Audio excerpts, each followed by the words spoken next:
Elias na napakitang may kaninginan at nagpag-usap sa kanya. Pinag-usapan nila ang nalalapit ng pagpanaw ni Jesus na mga ganap sa Jerusalem. Tulog na tulog si Pedro at ang kanyang mga kasama. Ngunit sila bilang nagising at nakita nila si Jesus na nagningning at ang dalawang lalaking nakatayo sa tabi niya. Nang papaalis na sa tabi ni Jesus ang mga lalaki, sinabi ni Pedro, "Guro, mabuti ba ay dumito na tayo?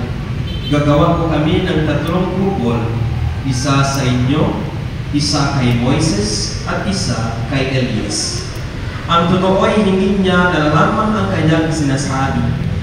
Nagsasalita pa siya nang matakpan sila ng isang ulap at sila ay natakot. At may isang tinig mula sa halapaap na nagsabi, "Ito ang aking anak, ang aking hinirang, siya ang inyong pakinggan." Nang tumigil ang tinig, nakita nilang nag-iisa na si Jesus at hindi mo na sinasabi ng mga alagad kanino man ang kanilang nakita. Ang mabuting balita ng Panginoon. Pinupuri ka namin, Panginoon.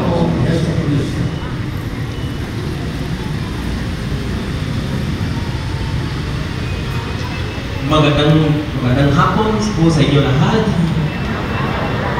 God is good. God is time. Yes, ikalawang linggo ng panahon ng Kwaresma.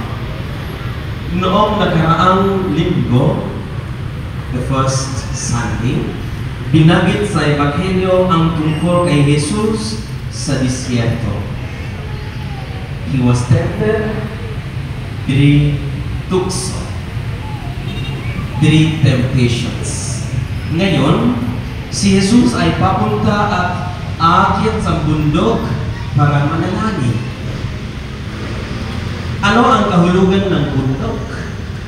Sa wikang Hebreo, ang salitang bundok ay har, na may kahulugan hindi lamang physical, kundi pati rin sa espiritual. So that I see the spiritual meaning of the mountain. Ang bundok ay lugar ng pagpapahayag.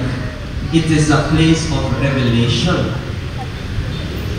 Madalas sa bundok nangyayari ang mga banal na pagtatagpo.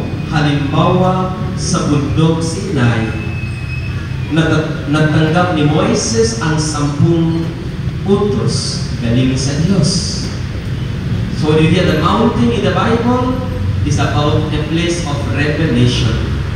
Pangalawa, ang bundok ay simbolo ng lakas. It's a place of strength. Bakit? It is near God. It's a sacred, holy place. Ikatlo, ang bundok ay nag-aangkat sa antas ng espiritualidad. Ang paakyat sa bundok ay isang larawan ng paglalakbay patungo sa espiritual na kaliwanagan at paglalapit sa Diyos. The ascending spiritual elevation. Climbing the mountain is a spiritual ascending. Therefore, it is a journey of spiritual enlightenment, closeness to God. Sa panahon ng Kwaresma, mga kapatid, inimbitahan tayong umakyat sa bundok, isang pangyaya sa espiritual na paglalakbay upang lumalim ang ating pananampalataya at mapalapit sa Diyos. So we are invited even as today to climb the mountain. Kailangan nating umakyat sa bundok para magdasal. Umakyat si Jesus. Jesus himself climbed the mountain, even as we need to climb the mountain. Ngayon hapon, mga kapatid, tayo ay nasa bundok na ito na tinatawag San Jose